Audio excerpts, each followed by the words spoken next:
2019 saya sudah berangkat umroh dan bercadar juga.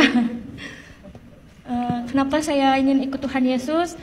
Karena awal mulanya saya itu merasa kayak gak punya hidup damai sejahtera di agama sebelumnya. Mohon maaf karena sebelumnya saya juga taat melakukan ibadah, puasa, tahajud dan seperti orang lain lakukan di agama seberang. Assalamualaikum warahmatullahi wabarakatuh. Alhamdulillahirabbil alamin. Wassalatu wassalamu ala Rasulillahil karimil amin.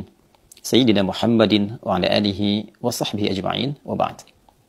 Saudara-saudariku, di era Nabi Muhammad SAW menyampaikan risalah Islam, terdapat beragam respon yang lahir dari aneka kelompok masyarakat pada saat itu. Ada di antara mereka yang beriman, menerima kebenaran risalah Islam, lantas memeluk dinul haq ini, dan mengerti tentang kedalamannya, rasionalitasnya, sehingga mampu mengamalkan nilai-nilai yang dibawa oleh Islam serta bimbingannya secara benar, terukur, dan meraih keberkahannya. Pun demikian, ada di antara mereka yang meragukan risalah yang dibawa oleh Nabi Muhammad SAW, sehingga masih menimbang antara mengikuti atau mengabaikannya. Di sisi lain, terdapat kelompok yang sama sekali tidak merespon ajaran Nabi atau dakwah yang Nabi sampaikan dengan kesan yang positif. Mereka cepat mengabaikan dan meninggalkan dakwah Nabi. Bahkan juga disertai dengan tuduhan atau bahkan juga tantangan-tantangan yang melahirkan pergolakan-pergolakan tertentu sampai ke level yang bersifat menyakiti, baik verbal ataupun fisikal. Di antara mereka, ada kalangan yang tetap dengan kekufurannya. Ada orang yang di lisannya menyatakan keislamannya, namun perilakunya justru menyimpang dari nilai-nilai keislaman, bahkan merencanakan perilaku yang menentang terhadap dakwah Nabi Muhammad SAW. Dan menariknya, ada juga di antara mereka yang menyatakan keislamannya, namun masih labil dengan keislaman yang mereka deklarasikan itu, sehingga mudah terpengaruh, terprovokasi, bahkan kembali kepada keyakinan dan perilaku awal yang mereka pernah lakukan. Golongan kedua diistilahkan dengan munafik, dan yang ketiga disebut dengan kaum murtadin, jamaah dari kata murtad. Irtadda, yartaddu, murtad untuk orang ya. Dalam respon tiga golongan terakhir ini, baik yang kufar ataupun munafik atau pula murtad, Nabi SAW dengan kehalusan rasanya, dengan rasa kasih yang dalamnya, dengan simpati yang sangat luas itu, beliau merasakan kesedihan yang mendalam karena khawatir orang-orang yang menentang beliau ini kemudian wafat tanpa iman, tidak mendapatkan perhatian dan kasih dari Allah Subhanahu wa taala saat kembali kepada Allah di kehidupan akhirat kelak. Karena yang menentukan kasih sayang, rahmat, kemuliaan, bahkan kebahagiaan di akhirat kelak adalah keimanan seseorang yang menjadi inti bekal kehidupan dalam membawa nilai-nilai terbaik dan bekal-bekal terbaik untuk mendapatkan rahmat Allah Subhanahu wa taala. Beliau juga merasakan kesedihan karena dikhawatirkan orang-orang yang cepat ingkar ini justru menggalang kekuatan untuk melukai atau melakukan pertentangan baik kepada dakwah ataupun kepada pemeluk Islam pada saat itu. Menariknya, kekhawatiran dan kesedihan Nabi ini mendapatkan respon langsung dari Allah Subhanahu wa taala dengan turunnya surah Ali Imran, surah yang ketiga, ayat 176. Saat Allah Subhanahu wa taala berfirman, "Wala yahzunkal ladzina yusari'una fil kufr, innahum lan yadurrullaha syai'a. Yuridullahu alla yaj'ala lahum hazzan fil akhirah wa lahum adzabun 'adzim." Demikian Allah berfirman di Quran surah ketiga Ali Imran itu ayat 176. Wala yahzunkal ladzina yusari'una fil kufr. Ya Muhammad sallallahu alaihi wasallam, tidak harus respon kekufuran mereka yang cepat itu, yang menghindar dari dakwah itu, yang melakukan pertentangan itu, menjadikan engkau cepat merasakan sedih yang mendalam.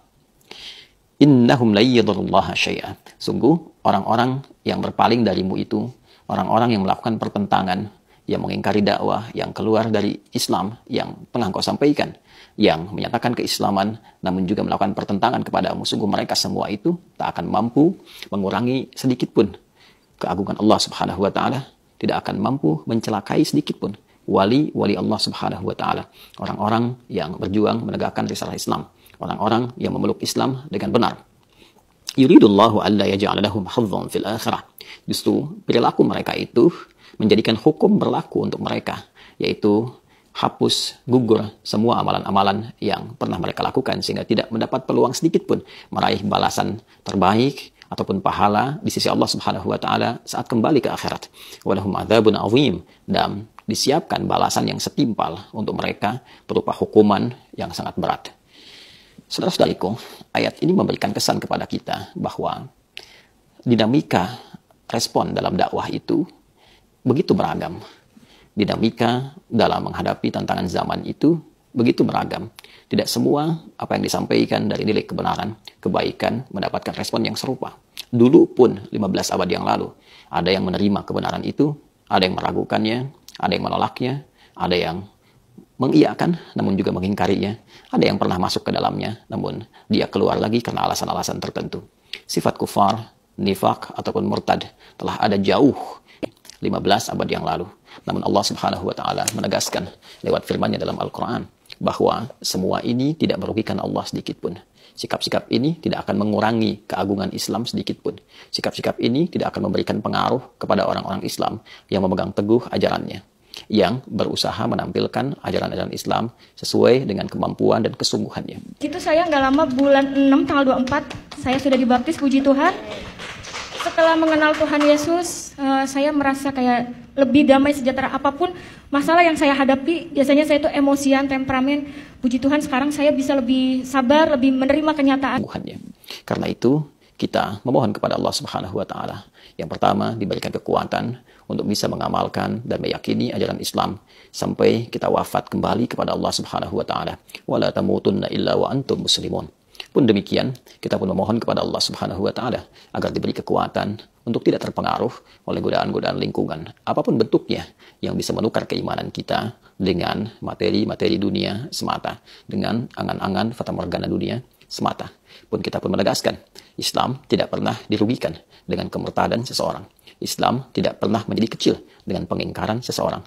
Justru Islam datang membawa risalah rahmat untuk menawarkan kedamaian, ketentraman, kebaikan, dan selebihnya itu pilihan yang akan dipertanggungjawabkan saat kembali kepada Allah Subhanahu wa taala di hari kiamat kelak. Dalam kehidupan bermasyarakat, berbangsa, bernegara, kita tetap saling menghormati, kita tetap saling bertoleransi dalam kebaikan, bersama-sama bekerja, bersama-sama bertawun untuk membangun, memakmurkan bangsa, negeri tercinta. Namun persoalan keimanan, persoalan keagamaan yang telah menjadi pilihan, semuanya akan dipertanggungjawabkan secara pribadi saat kembali kepada Allah Subhanahu wa taala. Itu kita tetap dijaga, mendapatkan hayatan thayyibah, hidup yang terbaik, dan husnul khatimah, wafat dalam keadaan yang mulia. Subhanakallahumma bihamdika, nasyhadu an la ilaha illa anta, nastaghfiruka wa natubu ilaik. Assalamualaikum warahmatullahi wabarakatuh.